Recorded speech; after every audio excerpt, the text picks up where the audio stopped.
Hi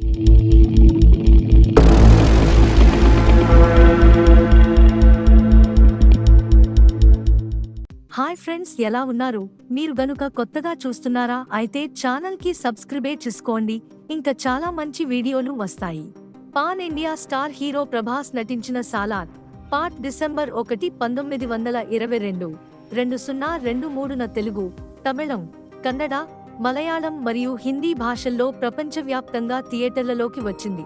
Prashanth Neel దర్శకత్వం వహించిన ఈ సినిమా శాటిలైట్ రైట్స్ ని స్టార్ మా సొంతం చేసుకున్న సంగతి అందరికీ తెలిసిందే. తాజా అప్డేట్ ప్రకారం ఈ cinema world television premier April 21, 2024 సాయంత్రం 5:30 గంటలకు స్టార్ మా ఛానల్లో ప్రదర్శించబడుతుందని సమాచారం. యాక్షన్ థ్రిల్లర్ ట్రాక్ లో వచ్చిన ఈ సినిమాలో ప్రభాస్ సరసన శృతి హాసన్ నటిస్తుంది. ఈ సినిమాలో గోపి, జగపతి బాబు, పృథ్వీరాజ్ సుకుమారన్, ఈశ్వరీ రావు, పొగరు ఫేమ్ శ్రియా రెడ్డి, బ్రహ్మాజీ కీలక పాత్రలో కనిపించనున్నారు. ఈ చిత్రాన్ని హోంబలే ఫిల్మ్స్ పతాకంపై విజయ్ కిరగందూర్ నిర్మిస్తున్నారు. ఈ చిత్రానికి రవి బస్రూర్ సంగీతాన్ని అందిస్తున్నారు.